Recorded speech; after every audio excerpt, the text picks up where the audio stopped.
나가는 말 대충 형식적인 건데 저는 조금 더 욕심이 나서 뭐 이것저것 말을 해봤어요.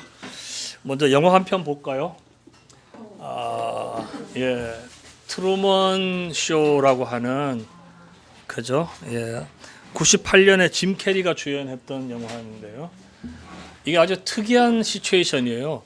짐 캐리가 주연한 근데 이제 이 영화의 설정은 이 아이가 태어날 때부터 전 세계에 생방송으로 이 사람의 생애를 중계하고 이제 그렇게 하기로 해서 거대한 세트장을 만들어서 220개 국가의 17억 인구가 5,000대의 카메라로 1909일째 지켜보는 이런 상황을 만들어 놓은 거죠. 그래서 이제 바닷가에 가서 앉아 있지만 사실 저거 달도 진짜 달이 아니라 이제 세트에서 만들어 놓은 달이에요. 바다도 이제 실제로는 막 인공적으로 만들어서 파도가 일어나게끔 다 해놓은. 그러니까 큰 돈벌이가 되니까 이런 세트도 고급으로 만들었던 거죠. 그 이제 상황이 뭐냐면은 여기 사는 사람들이 섬인데 다 배우들이에요. 근데 이 짐 캐리만 배우고 세트인 줄 모르고 실제인 줄 알고 있는데 그 자기 아버지도 짐 캐리가 어느 날 이 바다를 나가서 멀리 가버리면 끝에 세트장이잖아요. 그러니까 못 가게끔 아버지가 바다에 가서 빠져 죽었다 이렇게 얘기를 하고 그래서 바다를 두려워하게 만들어 놔요. 그래서 이제 실제를 모르게. 근데 어느 날 하늘에서 조명 기구가 떨어집니다. 짐 캐리 옆에. 그래서 이게 왜 하늘에 보니까 아무것도 없는데 이게 조명 기구가 떨어지나? 이상하다 생각하고 어느 날 죽었던 아버지를 우연히 만나요, 길에서. 근데 아버지는 절대 자기 신분 안 밝히고 도망칩니다. 그래서 이게 이상하다 이렇게 이제 생각을 하게 된 거예요. 그래서 근데 이제 알고 보니까 이 사람이 막 이렇게 조정을 하는 거죠. 전체 조정을 하고 냉장고를 열어도요 안에 카메라가 다 돼 있어요. 그래가지고 안에 자기 얼굴 다 비치게 돼 있고. 그래서 이 영화의 대사 중에 유명한 대사가 Good morning, good afternoon, and good afternoon, good evening, and good morning. 뭐 unless thank you. 그래서 우리가 다시 만나지 못할 경우 생각해서 미리 얘기한다고. 그게 뭐냐면 매일 똑같은 일상이 벌어지니까 세트장에서. 그러니까 사람들한테 인사도 미리 good afternoon, good evening, good morning을 다 해놓는 거예요. 그런 게 이제 재미있는 대사처리인데요. 자, 그래서 마지막에는 자기가 속았다는 걸 알고 자기 첫사랑 실비아를 찾아서 이제 떠나려고 하는데 바다를 가야 되잖아요. 근데 바다로 배를 타고 나가니까 저 바다 끝에는 분명히 세트의 끝이 있을 거다 생각하고 나가는데 막 파도를 일으킵니다, PD가. 그러니까 차라리 나를 죽여라 이렇게 막 소리를 치고 막 그렇게 벗어나려는 거를 전 세계 사람들이 이렇게 술집에 앉아서 다 보고 지켜보고 있어요. 얘가 정말 테스트를 그러니까 한편으로는 얘가 벗어나길 바라고 한편으로는 이제 더 이상 못 보게 되면은 섭섭하니까 그런 감정 속에서 이제 지켜보고 막 있는데 결국은 사람을 죽일 수는 없잖아요, PD가. 그래서 놓아줍니다. 그래서 바다 끝에 가서 보니까 계단이 있어요. 계단 올라가니까 문이 세트장 문이 있는 거예요. 그래서 안녕히 계세요. 그리고 인사하고 나간다는 바로 거예요. 이걸 왜 보여드리느냐? 교회 떠나는 분들도 트루먼처럼 새로운 세계를 찾아 떠나는 것일까? 그들이 여전히 교회에 남아있는 사람들에게 할 말은 무엇일까? 이런 얘기를 제가 질문을 던지면서 이 트루먼 쇼를 보여드렸습니다. 재밌죠? 예, 재밌어요. 예, 재미와 의미가 다 있습니다. 짐 캐리 영화 그 아까 제가 이름을 잊어버렸는데 예스맨으로 이렇게 하는 영화 있어요. 예스만 해야 되는. 그것도 되게 재밌어요. 재미있고 의미가 있어요.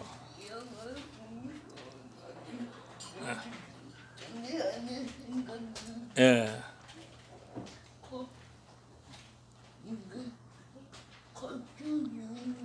그렇죠. 영화를 보면서 내 안에 갇힌 세계에 대해서 내가 알게 됐다. 그래요. 시사하는 바가 굉장히 많아요. 얼핏 보면 참 그냥 웃기는 시시한 얘기 같은데 절대 시시하지 않는 그런.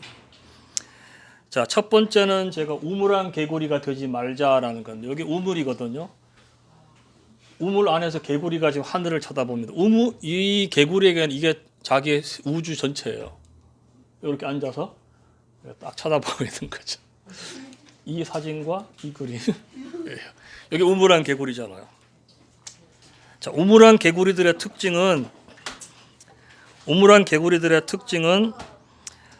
자기는 더 이상 기독교에 대해서 알 것이 없다. 다 잘 안다는 거죠. 다 잘 안다고 하는 데는 교회가 사람들한테 반복적으로 들려주는 얘기가 지극히 제한적인 주제들이에요. 듣다 보니까 이제 거기는 너무 익숙하니까 기독교에 대해서 내가 더 알 게 뭐 있냐? 들어보면 맨날 그 얘기고 같은 주제를 전달하는 방식도 같아요. 그러니까 이제 오래된 사람들 굉장히 지루해지고 그러죠. 중요한 것은 교회가 교회사를 안 가르치죠. 불행한 역사로부터 배운 것이 없다면 역사의 불행을 반복하게 된다는 말이 있죠. 우리 기독교 2000년의 역사는 그 빛과 그림자가 뚜렷이 새겨져 있습니다. 우리 잘한 것도 있고 못한 것도 많아요. 옛날에 머리 벗어진 분이 그랬다잖아요. 잘한 것도 많은데 허구한 날 나만 가지고 그래요. 그랬다는데 이 기독교가 잘한 것만 있는 게 아니고 잘못한 것도 많잖아요. 우리 이번 강의 때 들었던 십자군 전쟁이라든지 수많은 얘기들이 기독교가 하나님의 이름으로 무언가를 하면서 실제로는 우리 역사를 퇴보시켰던 그런 것들이 참 많은데, 우리가 성경에서 교훈을 얻기 위해서 성경을 배우는 것처럼 역사로부터도 교훈을 얻기 위해서 교회가 걸어온 길을 알아야 되죠. 성경은 진리를 말해주지만 역사는 진리를 실천하는 방법론을 제시해 줍니다. 어떻게 실천해야지 성공적으로 할 수 있다는 걸 얘기해 주잖아요. 예를 들어서 제가 이제 보보 이론을 얘기할 텐데요. 보보가 뭐냐 하면은 여러분 교재에 나와 있어요. blink on, blink out이란 뜻이에요. 그러니까 불이 깜빡 켜졌다가 깜빡 꺼지는 것. 그래서 이게 유명한 그 교회사 이론인데요. 교회가 제 역할을 다 하지 못할 때, 예를 들면 교회가 부를 축적하고 권력을 탐하고 교황님들이 첩을 두고 자식을 낳고 이런 할 때 수도원 운동이 일어납니다. 절약하고 절제하고 검소한, 거기서 기독교의 본질을 찾거든요. 수도원들이 우후죽순처럼 퍼집니다. 그런데 수도원 운동이 한참 퍼지면서 대중들이 야, 저게 진짜 기독교다 라고 할 때 교회도 정신 차려요. 그래서 교회도 이제 개혁을 하려고 노력을 하게 됩니다. 또 교회가 자체적으로 제도를 강화하는 데다가 초점 맞추다 보면 선교를 안 해요. 그러면 또 자발적으로 이 민초들이 선교 운동을 시작해요. 그래서 아까 제가 교재에다가 여기 소개해드린 대학생 선교회라든가 내비게이터 선교회라든가 또는 카메룬 타운센트가 만든 위클리프 성경 번역 선교회, 혹시 들어보셨습니까? 위클리프 성경 번역 선교회. 위클리프 선교회를 만든 분, 여기 지금 제가 얘기한 분들은 다 평신도들입니다. 세계적인 선교 단체 치고 목사가 만든 단체는 하나도 없습니다. 평신도들이 자발적으로 야, 우리가 복음 전해야 되지 않아? 특히 이게 위클리프 성경 번역 선교회 만드신 분은 이런 등에다가 짐을 지고 권서인 쪽복음을 지고 가서 밀림 속에 들어가서 아직 성경을 자기 부족으로 된 성경 갖지 못한 부족에게 일부라도 번역을 한 걸 들고 가서 이렇게 나눠주는 그 일을 하던 사람이 이게 생각보다 효과가 좋단 말이에요. 이게 들어간 데는 예수를 믿어. 그래서 이거 우리가 조직적으로 해보자. 그래서 만든 게 이거예요. 이분 자체는 언어학자가 아니에요. 그런데 지금 위클리프에 소속된 언어학 박사들만 1000명이 넘습니다. 세계적인 언어학자들만. 그리고 이분들이 슈퍼컴퓨터 가지고 빅데이터를 축적해가지고 지금은 옛날에는 한 부족으로 성경 번역하는데 한 선교사의 생애 내지는 두 사람 생애가 들어갔다면 지금은 이게 뭐 몇 년, 몇 달로 좁혀진대요. 워낙 데이터가 축적이 돼 있어갖고 지금 그래서 예수님 오실 날을 제일 앞당기고 있는 사람들이 위클리프 성경번역 선교회다. 그런 말이 있습니다. 예수 전도단 로렌 커닝햄 전부 다 이런 평신도들이고, 근데 재밌는 것은 이런 단체들이 이제 한참 하면서 교회 안에도 자성이 일어나요. 우리는 그럼 왜 못하고 있나? 그래서 교회가 이거를 이제 하게 되면은요, 다시 이런 단체는 쇠퇴해요. 교회가 다시 검소하고 교회가 다시 본질로 돌아가면 수도원 운동은 쇠퇴하고요. 교회가 선교 운동을 하면은 다시 이런 선교단체는 쇠퇴합니다. 지금 우리 한국만 하더라도 선교단체 제대로 되는데 거의 없어요. 다 옛날에 뭐 엄청 모이던데 지금 안 모이잖아요. 안 모이는 게 세상이 악해져서가 아니라 교회가 많은 걸 마디파이해서 받아들여갖고 교회가 지금 하고 있기 때문에 그것들이 없어지는 유명한 보보 이론입니다. 우물안 개구리가 되지 말아야 된다는 것은 교회가 세상을 알아야 된다는 의미도 그 속에 들어 있습니다. 교회가 복음만 알고 세상을 모르면 세상에 복음을 전할 수 없어요. 교회는 복음도 알고 세상도 알아야 됩니다. 그래서 신자의 역할이 뭐냐? 신자의 역할은 세상과 교회를 연결하는 인터페이스 역할을 우리가 해야 되죠. 그러려면 세상을 잘 알아야 되는데 세상을 안다는 것은 말처럼 쉽지 않고 오랜 시간이 걸려요. 어떤 사람들은 야, 세상에 복음 전하는데 그렇게 오랜 시간 들여서 알 필요가 뭐 있냐 할 수 있어요. 그분들은 복음 전파를 예수 천당 불신지옥의 구호를 외치는 것을 복음 전파라고 생각을 하지만, 우리가 예수 믿고 구원받는다는 걸 한번 생각해 보세요. 구원받는데 얼마나 걸려요, 시간이? 우리 지난번 했던 거 이제 복습. 구원받는데 시간 얼마나 걸립니까? 예? 1초도 안 걸린다. 중생하는 거. 아, 이분은 복음주의자시죠. 근데 구원 안에 성화가 포함된다면 죽을 때까지죠. 그러니까 구원받는데 전생애가 걸리는 것처럼 복음을 전파한다고 하는 것도요, 한 사람에게 단순히 예수님 누구신가만 해주는 게 아니라 어떻게 그리스도인으로 살아갈 것인가에 대해서 지속적으로 세상 속에 있는 사람에게 세상의 언어로 세상 살아가는 이치를 얘기해야 되기 때문에 시간이 오래 걸리는 거죠. 교회에 나온 사람들이라고 해도 그 속에는 재물을 신으로 모시는 사람이 있죠. 가치관이. 소위 말하는 물신. 지난번 우리가 신이 된 시장 그 얘기를 책을 제가 소개를 해드렸는데, 사물을 숭배하는 것. 근데 재미있는 것은 교회 다닌 지 한 3년만 되면은 세상 다 잊어버려요. 교회 다닌 지 3년 이내에는 전도가 가능합니다. 자기가 있어 본 기억이 있기 때문에. 3년 지나고 나면 여기 너무 익숙해갖고요, 자기 옛날의 모습 다 잊어버려요. 그래서 세상 속에 있는 사람에게 복음 전하기 어렵고, 더 심각한 문제가 있어요. 자기가 여전히 물신을 숭배하고 있다는 사실조차 잊어버려요. 자기가 하나님을 믿고 있는 줄로 착각을 해요. 그래서 바울은 내가 로마에 있는 너희에게도 복음 전하기를 원하노라 그랬는데, 그게 누구냐면 예수 믿는 사람들이에요.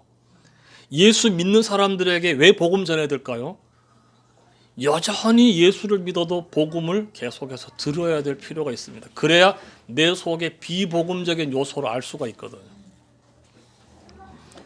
그럼 세상을 어떻게 알 수 있어요? 먼저 성경에서 세상 얘기를 하고 있으니까. 성경 다음으로 중요한 것은 인문학입니다. 인문학.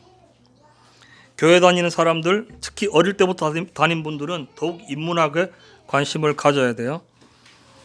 근데 이 교회에서 목사님들의 설교 시간에도 이런 인문학적인 얘기를 하잖아요. 근데 아주 지극히 단편적이고 지극히 어떤 목적적으로 뭐 설교에 필요한 예화로 이렇게 사용하는 것이지, 다시 말하면 교회 언어로 해석된 인문학이지, 인문학 자체가 아니에요.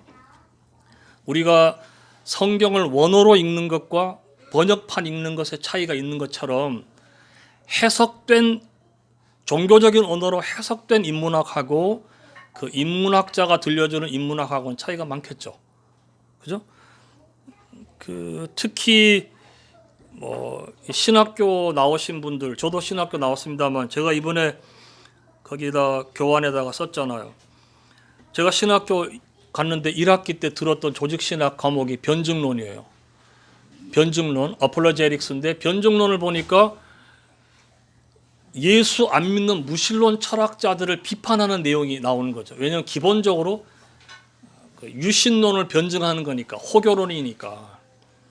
근데 거기 무신론 철학자들을 제가 한 명도 제대로 모르더라고요. 뭐 누구 쫙 하는데, 근데 이걸 내가 비판을 해야 돼. 그래야 학점이 나와. 그래서 제가 자퇴하려고 그랬잖아요. 왜냐? 내가 한 명도 모르는데 모르면서 아는 척 내가 비판할 수도 없어서 정말 힘들었어요. 목사님들 마찬가지예요. 그냥 세상에 대해서 교회에서 이놈 나쁜 놈 왜 나쁜지 간단하게 이렇게 요령을 적어주는 것 같고 그 정도 지식이지 실제 그분들이 정말 철학자 한 명이라도 제대로 공부해 본 적이 없는 분이 더 많을 거 아니에요. 철학과를 나오지 않았다면은. 그러니까 목사님들이 강단에서 세상에 대해서 얘기하는 것도 굉장히 그 단편적인 그런 얘기밖에는 할 수가 없고 이런 해석된 인문학을 전파하는 기독교 매체들이 많죠. 대부분. 제가 여기 소개했던 낮은 울타리 1996년도 5월 달에 창간됐다가 99년도 9월 달에 폐간이 됐는데 IMF 때문에 이제 재정적인 부담 때문에 폐간을 했어요. 한동안 굉장히 인기가 많았죠. 근데 제가 한번 그 잡지, 저는 정기 구독 안 하고 이제 한 번씩 가서 이제 읽어보는데 거기에 잡지에 그 사회 비판 이론, 프랑크푸르트 학파를 싸잡아서 비판하는 그 특집을 읽고 제가 더 이상 그 잡지를 내가 안 보기로 결정을 했죠.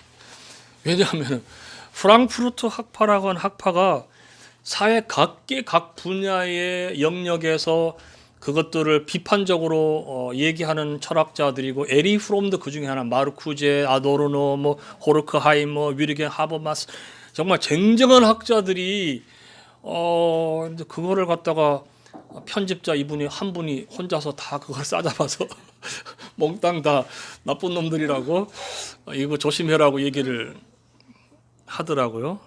예, 그런 거죠. 그래서요, 제일 중요한 거는 첫째, 제일 쉬운 방법은 동네 그 문화센터에 가서 인문학 강좌를 듣는 겁니다. 조금 뭐 면사무소, 동사무소보다는 그래도 백화점에서 하는 게 조금은 더 좀 수준이 있어요. 그래서 그런 인문학 강좌 뭐 고전이 됐던 아니면 뭐가 됐던 이렇게 좀 관심 있는 분야를 한번 들어보시는 것 좋고, 두 번째는 책을 사서 읽어보는 거죠. 책을. 근데 우리 한국 사람들이 전 세계에서 책을 안 읽기로 유명하더라고요. 2015년 통계에 의하면은 192개국 국가 중에서 166위. 예, 화려합니다. 우리가 또 전 세계에서 나쁜 건 다 1위잖아요. 뭐 교통사고 사망률부터 뭐 음주 뭐 쫙 1위고. 1년에 우리 한국 사람의 읽는 책이 9권 정도 조금 넘어요. 근데 2016년 이후 더 줄어 가지고요. 그저 뭐 한 달에 한 권도 안 읽는 수준이고 하루에 10분 이상 책을 읽는 사람은 10명 중에 1명도 안 되는 것으로 되어 있습니다. 특히 우리 기독교인들은 목사님들 설교집을 기껏 본다 하면 설교집 정도지 정말 좀 생각을 자극하는 그런 책들은 안 읽잖아요. 그렇지만 우리가 인문학 책을 가까이 해서 읽어야 됩니다. 어쩔 수 없어요. 세상을 알기 위해서. 그것도 안 된다 그러면 영화를 보는 거죠. 영화를. 좋은 영화 얼마나 많아요. 여러분 뭐 굿윌 헌팅 그건 종교 영화 아니잖아요. 근데 굿윌 헌팅 얼마나 많은 것들을 얘기해 주고 있어. 예를 들면 아까 뭐 우리가 트루먼 쇼도 마찬가지고 뭐 이런 것들 또는 뭐 죽은 시인의 사회 제가 강의 때마다 이렇게 소개하는 것들 제가 어디 가서 강의할 때 주로 영화 얘기를 많이 하거든요. 왜냐하면 저는 소통하고 싶어서 이 정도 영화는 봤겠지. 그런데 놀랍게도 우리 기독교인들은 좋은 영화 안 봤어요. 모르는데 그런 영화 나오는 줄도 모르고. 그때마다 저는 정말 소통이 안 되는 걸 느껴요. 그건 도대체 내가 무슨 말로 소통을 해야 되나? 무슨 말로? 그죠?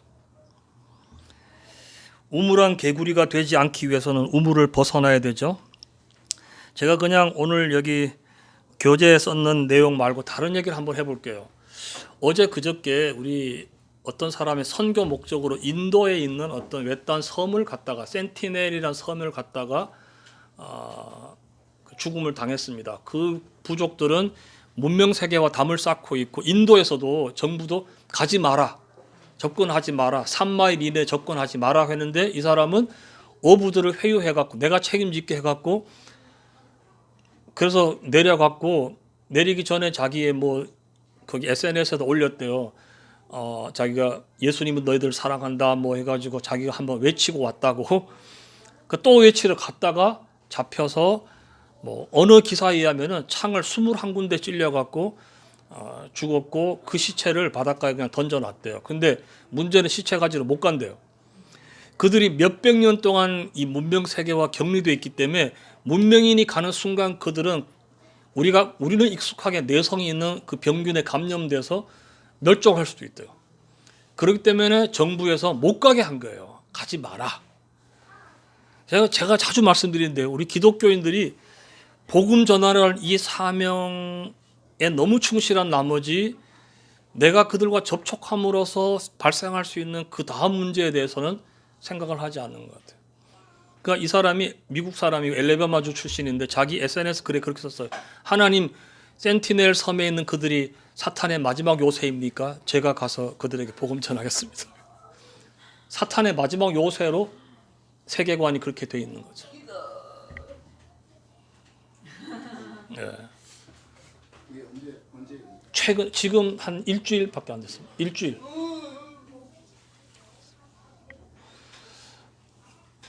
근데 그분의 세계관에서는요 절대 선의예요. 복음 전하는 것은 내 목숨을 거는 일인데 사실은 자기 목숨을 걸고 거기 섬에 있는 수백 명이 될지 뭐 몇백 명 될지 숫자도 파악이 안 된대. 왜냐하면 근처 가면 다 화살 쏴서 죽이기 때문에 그들의 생명은 생각을 못 하는 거죠.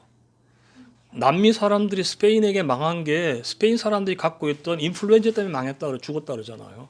기침 때문에. 한 번도 경험해 보지 못한 이 바이러스를 그들이 못 이기고 다 죽은 거예요. 그게 똑같은 일이 오늘날 벌어질 수 있는데 이분은 그런 상식이 없는 거죠. 인문학적인 지식이 필요한 거죠. 복음 전하기 위해서라도. 사실 그는 현행 법을 어긴 것도 어겼지만 그는 심각한 오류를 범한 거죠. 그럼 그 모든 오류는 복음 전했기 때문에 용서될 수 있는 건가요? 아니잖아요. 우리 기독교인들은 그런 상식을 무시해버려요. 그건 다 세상 기준이고 하나님 기준에서는 복음 전파가 지상 최대의 선이다 이렇게 생각을 하죠.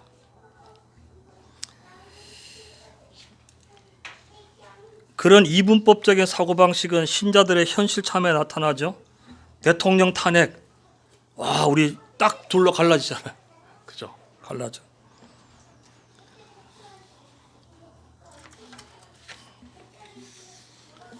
왜 그런지는 모르지만은 막 성조기를 흔들고 이스라엘 국기를 막 갖고 나오는 찬송을 막 부르는 일부인들. 자, 이건 뭔가요? 앵무새죠. 앵무새도 되지 말자. 제가 이제 그 아리클을 강의하려고 찾다 보니까 재미있는 사진이 하나 있더라고요. 얘 지금 뭐 하고 있는 건가요? 앵무새가 수류탄 안전핀을 뽑아서 입에 물고 있어요. 곧 터지게 되겠죠. 물론 이건 장난감이고 뭐 설정이지만 참 재밌더라고요. 앵무새 노릇 오래 하면은 다 죽는다. 저는 이렇게 해서 그걸 얘기하고 싶어. 저의 자작시를 또 한번 들려드릴게요. 앵무새에게 내가 말했다. 네 진짜 목소리를 들려줘. 앵무새가 내게 말했다. 네 진짜 목소리를 들려줘. 앵무새의 대답을 듣고 내가 앵무새일지도 모른다는 생각이 들었다. 앵무새가 되도록 강요하는 것은 우리 한국 사회 전반에 걸쳐요. 교회도 예가 아니고요. 그러니까 뭐 틀에 박힌 대로 막 행동하도록 이렇게 요청이 되는 거예요. 예술 세계도 마찬가지고. 그 K-팝 시즌 몇 가지 나갔었나요? K-팝. 예? 5가 아니 6였나요? 5가 아니었어. 하여튼 뭐 6라고 치고요. 거기 심사위원 그 박진영이가 마지막에 총평을 내리면서 그러더라고요. 자기가 너무 놀랐던 게 매년 1등 하는 사람은 어떤 연예 기획사에서도 훈련 받아본 적이 없는 애들이래. 적어도 1등만큼은. 그 뭘 말하느냐? 우리 한국은 천편일률적으로 선생님 따라가도록 가르쳤기 때문에 어떤 장르든지 소화하도록 계속 도전 이 숙제가 주어지면 못 해내더라는 거예요. 대구 봉덕 초등학교 3학년에 재학 중인 김지헌 군이 있는데요.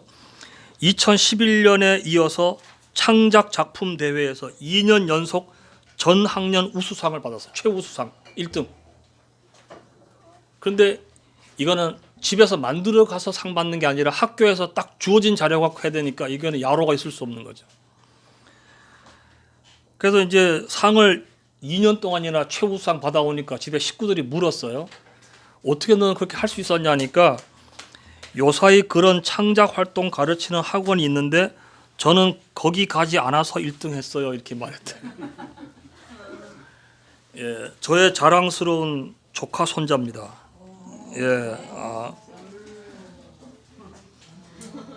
예, 저의 조카의 아들이에요. 예, 좀 모자라는 거죠, 제가 지금. 예.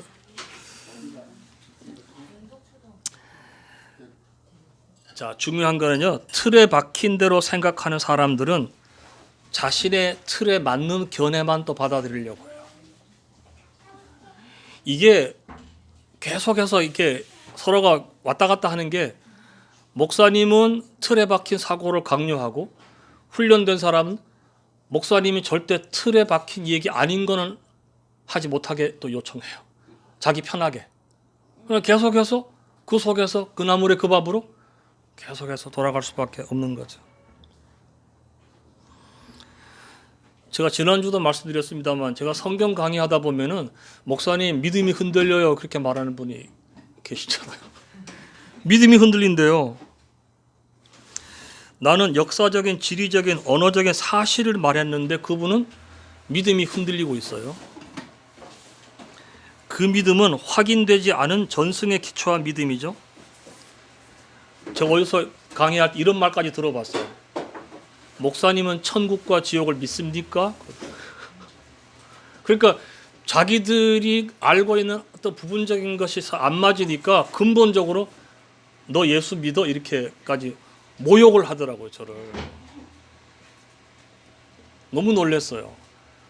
그렇게 자기하고 조금 다른, 자기가 알고 있는 것과 다른 얘기를 하면 그렇게 공격적이 될 수 있고 상대방을 모욕할 수도 있는 것이 기독교인이고 더 정직하게 말씀드리면 목사님들이었어요. 와, 놀랐어요. 너무.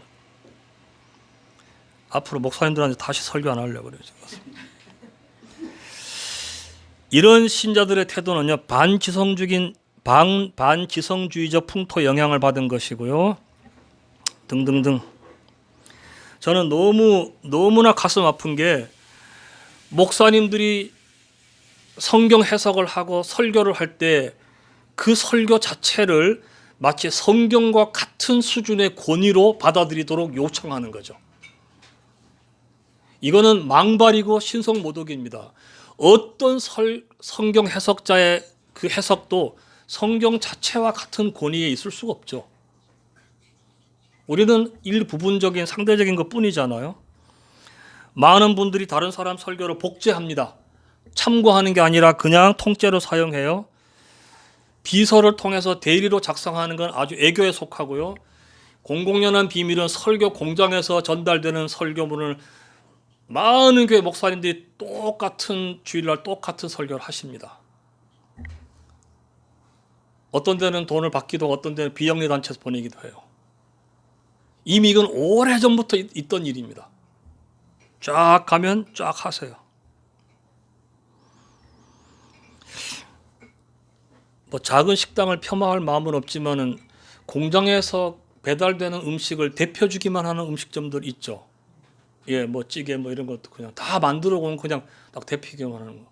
그거나 다를 게 뭐 있어요? 똑같죠? 영업 방식이 똑같다 그 얘기입니다. 모방이 나쁜 것만은 아니에요. 모방은 창조의 어머니라는 말처럼 창의성이 생명인 예술가도 모방을 합니다. 여러분 그 성베드로 사원의 피에타 있잖아. 성모 마리아가 십자가에서 돌아가신 예수님을 이렇게 안고 있는 그 피에타 상의 구도는요. 이집트의 하토르 여신이 자기 아들 호루스를 안고 있는 것과 구도가 똑같아요. 앉아가지고 이렇게 안고 있는 게. 그러니까 미켈란젤로가 그런 걸 다 영감을 받은 거죠. 이미 유럽에 오래전부터 소개된 구도니까요. 피카소의 성공과 실패란 책 제가 한번 소개해드렸는데 그 책에도 보면은 사진들 보면은 피카소가 한때 입체파들하고 어울렸을 때 그때 그림은요 너무나 닮아 있고 특히 만돌린을 든 소녀라는 그림은 똑같아요. 똑같아요. 그렇지만 일정 기간만 있고 피카소는 나왔죠. 나와서 자기 길을 걸어갔기 때문에 이제 다르지만 그 기간 중에는 당연히 모방을 했습니다. 신앙생활도 마찬가지죠. 처음에 신앙생활 할 때는요. 내 신앙을 이끌어주는 분을 그대로 닮게 돼요. 말투까지 닮아요. 신앙 그 멘토가 기도할 때 조금 더듬는 분, 주여 아버지 이러면 따라서 똑같이 주여 아버지 해요. 똑같이. 근데 그건 어쩔 수 없는 것이 영향을 받기 때문에. 그렇지만 시간이 지나면은 이제 자신만의 이야기를 할 수 있고 자신만의 어떤 그런 관점을 얘기를 하고 자기가 멘토가 되는 거죠. 성장이 멈춘 사람도 있습니다. 성경을 보시면 히브리 교인들은요. 때가 오래므로 너희가 마땅히 선생이 될 터인데 누구에게 가르침 받아야 할 것이니 젖이나 먹고 단단한 식물을 못 먹을 자가 되었도다. 단단한 식물은 장성한 자의 것이니 이는 지각을 사용함으로 연단을 받은 자들이다. 지각을 사용함으로. 영성의 센스라고 되어 있죠. 지각을 사용함으로. 그러니까 영적으로 성숙한 사람은 바깥에서 들어오는 그 인포메이션을 내재화해서 자기 지각을 사용해서 자기 것으로 삼는 내면화의 과정이 있었다는 거죠. 그걸 우리가 사유라고 표현한다면 사유 없음이 곧 영적 성장의 멈춘 원인이 된다 이 말이죠. 사유하면 우리가 또 한나 아렌트 얘기 안 할 수가 없죠. 한나 아렌트. 예, 이분입니다. 젊었을 때 너무 예뻤죠. 나중에 할머니 됐을 때는 담배를 너무 많이 피우셔갖고 아주 얼굴이 많이 취해졌는데 어떻든 독일 정부에서 발행한 우표에도 이분의 얼굴이 들어갈 정도로 굉장히 유명한 철학자셨죠. 자, 이분이 이제 예루살렘의 아이히만이라는 책을 써서 유명해지기 시작했잖아요. 독일 분들이 저지른 일을 보세요. 그냥 민간인을 그냥 바로 공개 석상에서 그냥 총살을 하고 여기 지금 아직 안 죽은 사람을 확인 사살하는 장면들이 지금 보이실 겁니다. 지금 여기서 이게 나치들이 한 짓이에요. 이렇게 죽이라고 하는 행정을 총책에 맡았던 사람이 아이히만이에요. 이 아이히만이 죽이라는 말을 안 쓰고요. 최종 방법, 최후의 방법 이렇게 은어를 쓰면 그게 죽이라는 뜻이었대요. 아이히만입니다. 제가 관심 있는 건 맡은 일을 잘하는 것뿐입니다. 우리 EBS에서도 이거 아이히만 한번 났었죠. 자, 이 아이히만을 얘기하면서 한나 아렌트가 썼던 말은 이분은 이제 이 사람을 글을 쓰기 위해서 직접 이제 예루살렘에서 재판정까지 갔었는데 너무 놀랬대요. 악의 화신이 아니더래요. 괴물인 줄 알았는데 괴물이 아니고 너무나 평범한 아저씨들이에요.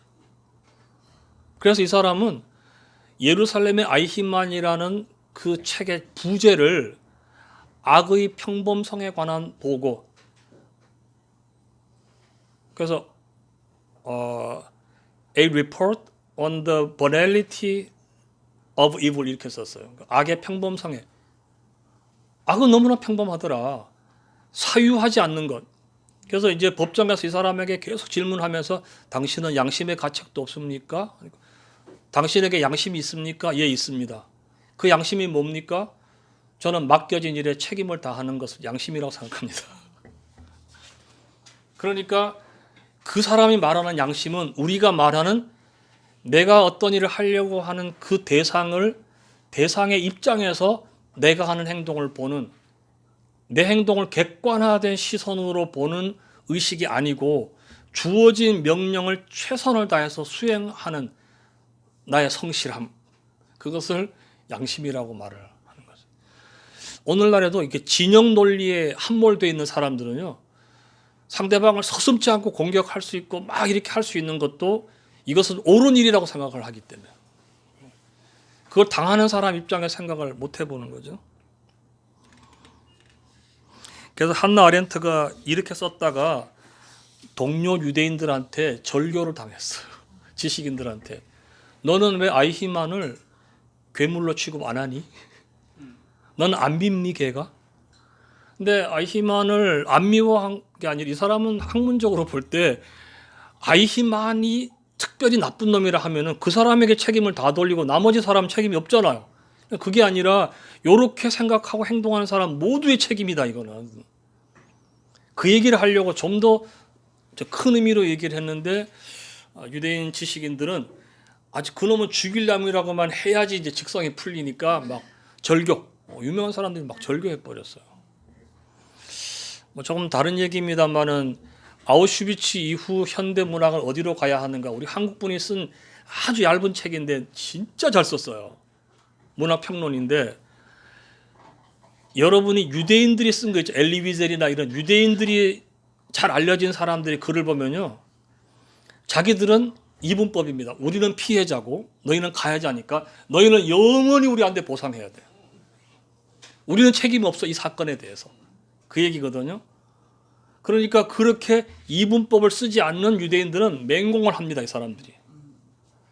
그러니까 여러분 이스라엘에 한번 가보세요. 가보시면 팔레스타인 그 난민들 촌에 시멘트 장벽을 다 둘러잖아요. 자기네들이 옛날에 개토에 갇혔던 걸 그대로 하거든요. 근데 그렇게 얘기하면 막 벌떼처럼 일어나서 막 공격을 하잖아요. 예.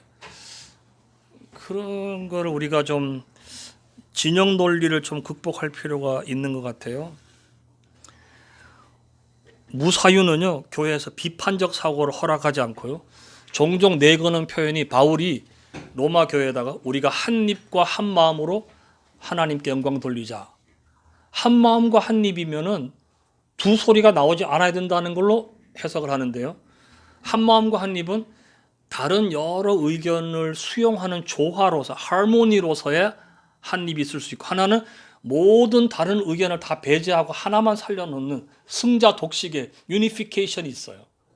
유니피케이션이 아니라 하모니란 말이에요. 얼마든지 다를 수 있잖아요. 제가 이 책을 이번에 읽어보지는 못했습니다만 그분 책 읽으려고 제가 찾아봤던 게 있는데, 나의 오름과 그들의 오름은 어떻게 다른가, 유명한 분이 썼는데요. 여러분 그 책 쳐보시면 거기 책 소개하는 밑에 테드 강의했던 이분의 강의가 나옵니다. 너무 매력적으로 강의 잘했더라고요. 아직은 테드에 3번 강의했는데 그걸로 뭐 세계적인 스타로 떠버렸거든요. 자, 그분이 이제 그런 얘기를 처음에 물어요. 진보와 보수 얘기를 하면서 이제 물어보니까 테드 강의 오는 분들은 95%가 다 진보더라고요. 그래서 이분이 자기는 이거 너무 안 좋아한다. 우리는 지금 의견에 다양성이 결핍되어 있지 않느냐. 이런 집단에 무슨 미래가 있느냐. 이렇게 태도 자체에 대해서도 자기가 비판을 이제 하더라고요. 우리는 많은 사람 이게 의견이 갈리는 것을 굉장히 불편해하지만 실제로 다양한 의견이 존재한다는 것 자체가 그 집단을 건강하게 만드는 것이거든요. 근데 교회야말로 순혈주의로 나가죠. 담임 목사님의 그 의중을 이 부목사님들, 셰퍼드들이, 사냥개들이 집중적으로 그것을 옹호하면서 퍼뜨리고 교회 안에서 이 결사 부대들이 다 그냥 실천해서 일반선 하나의 소리만 나게끔 이거 자체가 그리스도의 몸에 건강하지 못한 하나의 신호라고 우리가 생각할 수 있고, 부패와 오류는 바로 거기서부터 출발하는 거죠. 교황은 옳다. 얼마나 편해요. 그냥 모두가 다 따라가면 되잖아요. 그렇지만 교황이 무조건 옳다라고 하는 거기서부터 교회는 부패하기 시작하는 거나, 공산당이 당은 언제나 옳다. 그죠? 당은 언제나 옳다. 하나님 자리에, 교황 자리에 당을 올려놓은 게 공산당이니까 공산당이 얼마나 나쁜 짓을 얼마나 오류가 많이 벌어져요. 교회도 마찬가지예요. 이게 무슨 관점이냐? 이게 인문학적인 관점이란 말이에요. 인문학적인 관점에서 나를 볼 수 있어야 돼요, 교회가. 교회는 그리스도의 몸이다라고 종교적인 언어뿐 아니라 세상의 언어로 우리가 볼 수 있어야 되겠죠. 그럼 교회는 겸손하게, 또는 우리가 의견 일치를 보지 못하고 오랫동안 우리가 그 문제로 갑론을박하는 것 자체도 사실은 하나님께 감사할 부분이죠. 우리 가운데서 많은 이런 서로가 서로를 알 수 있는 견해를 주어진다는 것 자체가 너무 좋은 일이잖아요. 앵무새로 남지 않기 위해서는요, 자신이 가진 지식의 출처를 아는 것이 필요해요. 누가복음을 쓴 누가가 이렇게 말했죠. 우리 중에 이루어진 사실에 대해서 처음부터 말씀의 일꾼자 되고 목적자 된 자들의 전해준 그대로 내려갈 조소를 하려고 붓을 든 사람이 많은지라 이 모든 일을 근원부터 자세히 미루어 살핀 나도 데어빌로 각하에게 차례대로 써보내는 것이 옳은 줄 알았노니 쫙 나가요. 뭐냐? 많은 사람들이 예수님과 교회의 이런 기원에 대해서 글을 쓰려고 했는데 그 출발점은 전승이란 말이에요. 전해준 대로. 근데 자기는 전승 그대로 안 썼대요. 자기가 직접 알아봤대요. 실제 누가복음 보면요, 다른 복음서에 나오지 않는 누가만의 독특한 자료가 수십 개가 나옵니다. 그거는 누가가 스스로 전승을 확인했고 인터뷰를 했다는 걸 보여주거든요. 오늘날 교회의 문제가 뭐냐면 어디서 만들어졌는지도 모르는 출처불명의 예화와 그런 얘기들이 그냥 여과 없이 이쪽 목사님이 그 예화 써가지고 감동을 줬다 그러면 모두가 그 다음 주엔 다 그냥 같이 막 써버리는 그런 것이 있죠. 출처가 없어요.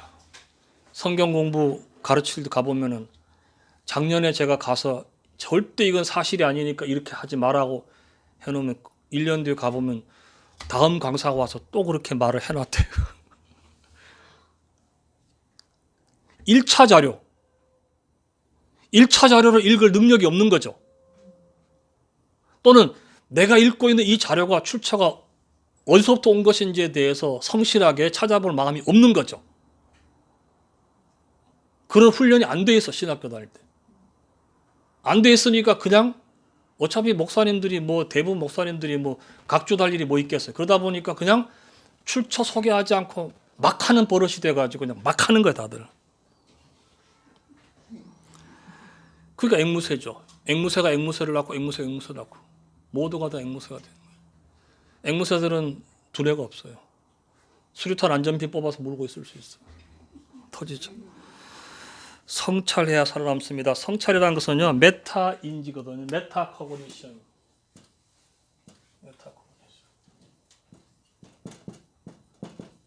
공부 잘하는 아이들 이거 잘한다 그러잖아요. 내가 뭘 모르는지를 객관적으로 내가 아는 거지. 공부 못하는 애들은 항상 시험 치기 전에 야 공부 좀 해라 그러면 나 다 알아. 난 모르는 거 하나도 없어. 공부 못하는 애의 특징 또 하나, 시험 치고 나서 하나도 틀린 게 없는 것 같아. 다 맞게 한 것 같아. 예, 상당히 감동을 많이 받으시죠. 탁월한 사유의 시선을 쓴 저자 최진석 씨가 노자 도덕경 20장에 나오는 첫 구절을 갖고 이게 성찰을 소개했죠. 딱 사람들이 봄날이 돼서 막 다들 잔치 벌리는데 나 혼자 조용하구나. 성찰하는 사람은 아무리 세상에 떠들어도 자기를 고요하게 살필 수 있는 그런 사람이다. 시간이죠. 그래서 고독해야지 정말 자기를 객관화해서 볼 수 있기 때문에. 근데 요즘 고독하기 어렵잖아요. 요즘에는 세계 여행 떠나가지고 에베레스트 산에 올라가도 이 위성 휴대폰만 있으면 가족들하고 통화를 할 수 있어요. 고독한 장소가 없어요, 지금은. 그래서요, 이제는 독방 체험들을 하십니다. 독방 체험. 돈 내고, 이게 자기 성찰, 이분은 자기 성찰하고 계세요. 적어도 강아지 키우려면 이 정도는 철학하는 강아지 키워야 되지 않겠어. 성찰하고 계세요, 독방에서. 자. 이게 실제 있는 지금 강원도 홍천에 있는 독방 체험하는 곳인데 내 안의 감옥이라는 프로그램인데요. 제가 교재에다가 인터넷 사이트 주소 다 해드렸으니까 원하시면 갈 수 있습니다. 소정의 비용을 내면 48시간 동안 감옥에 가둬드리고 밖에 못 나오십니다. 그 방에서 1.5평인데 밥도 밖에 넣어줘요. 감옥과 똑같아. 밑으로 이렇게 딱 넣어주고 자기 개인 변기 있고. 그리고 휴대폰은 물론 들어갈 때 다 줘야 돼. 책도 절대 읽으면 안 되고 글을 쓸 수는 있어요. 자기가 일기를 쓰든지 낙서하든지 그거는 해주는데 그 이외에는 절대 못하는. 예, 낮잠 자도 되고 뭐 체조해도 되고 그건 가능한 거죠. 돈 내야 돼요. 돈도 그렇게 싸지 않더라고요. 그러니까 돈 내고 감옥에 갇히는 여기까지 사람들이 하는 이유는 하고 나서 그렇게 좋더래요. 감옥에서 벗어나는 기분이래요. 자기 마음이. 예, 계속 외부의 시선, 휴대폰을 들고 있는 이상 우리는 외부의 시선을 의식하지 않을 수 없고 또 검색하고 이제 그걸 다 놓고 나니까 자기의 참모습과 마주할 수 있더래요. 그러니까 자기 참모습과 마주하지 못하게 하는 환경으로부터 벗어나서 고립되니까 자연스럽게 자기 치유하는 시간이 주어져서 정말 너무 홀가분하게. 그래서 여기서 이제 시간 딱 되면 가석방 증명서를 줬대요. 가석방 증명서 언제라도 감옥에 들어올 수가 있다. 출소가 아니라 가석방. 그래서 다음번에 또 와도 된다. 제 영업 전략이 굉장한 것 같아요. 네. 성찰은 자기 자신을 보는 것에서부터 삶의 전 영역으로, 특히 우리 한국교회 슬로건이 참 많죠. 구호가 참 많아요. 교회당 건축하려는 교회 보면 항상 벽에다 뭐 써붙여놓죠. 너는 산에 올라가서 나무를 가져다 찍어다가 내 전을 건축하라부터 뭐 쫙. 공산당하고 기독교가 닮은 게 굉장히 많습니다. 그 중에 하나가 구호고요. 또 하나는 서기가 힘을 쓴다는 데 있습니다. 노회에 가시면 서기들이 노회장님보다 더 높아요. 공산당도 서기장, 옛날에 브레즈네프, 뭐 고르바초프 뭐 다 서기들이 힘을 써요. 구조가 닮아 있어요. 처음 봐요? 예, 기독교가 잘못하면 공산당 되는 거예요. 자, 그래서 그런 구호들이 난무하는 곳에서 그 구호가 나를 움직이려고 할 때, 모티베이트 하려고 할 때 내가 그 구호에 대한 본질적인 질문을 던져야 돼요. 이 슬로건의 핵심이 뭐냐? 이 구호의 본질이 뭐냐? 이런 거죠. 더 나아가서 신앙생활 할 때 눈앞에 막 어떤 사건이 벌어져서 아무개 집사가 누구하고 싸웠대, 뭐 교회가 뭐 어떤 목사가 뭐 했대, 뭐 그런 얘기에 근본적으로 교회란 무엇인가? 교회란 무엇인가? 성경이란 무엇인가? 성경적인 바른 해석이다 어쩌다 하기 전에 성경이 뭐냐? 그래요. 무슨 책이냐? 어떤 책이냐? 질문 던져야 돼요. 근데 어차피 던져봤자 바로 답이 안 나오니까 포기하는지는 몰라도 이런 질문을 던져놓고 계속 던지면 이것이 계속해서 우리 삶에서 어느 날 해답으로 돌아오죠. 질문이 없다면 해답도 없습니다. 성경에 보시면 사람들이 하나님께 던졌던 수많은 질문이 나오고요. 또는 사람이 사람에게 던졌던 수많은 질문이 나오고요. 랍비들도 학생들에게 질문했고 예수님도 질문했고 오늘날에도 유대인들의 교육의 핵심은 질문이에요. 제가 책에다가 하브루타 질문 수업법 책을 소개했는데요. 하브루타가 그거잖아요. 친구를 만들어서 친구가 질문하고 질문해서. 질문이에요. 유대인들은 말합니다. 토라는 답을 말해주지 않는다. 토라는 내가 토라가 나에게 질문하고 내가 토라에게 질문해서 내가 스스로 답을 찾아가는 것이다. 그렇죠. 성경도 마찬가지예요.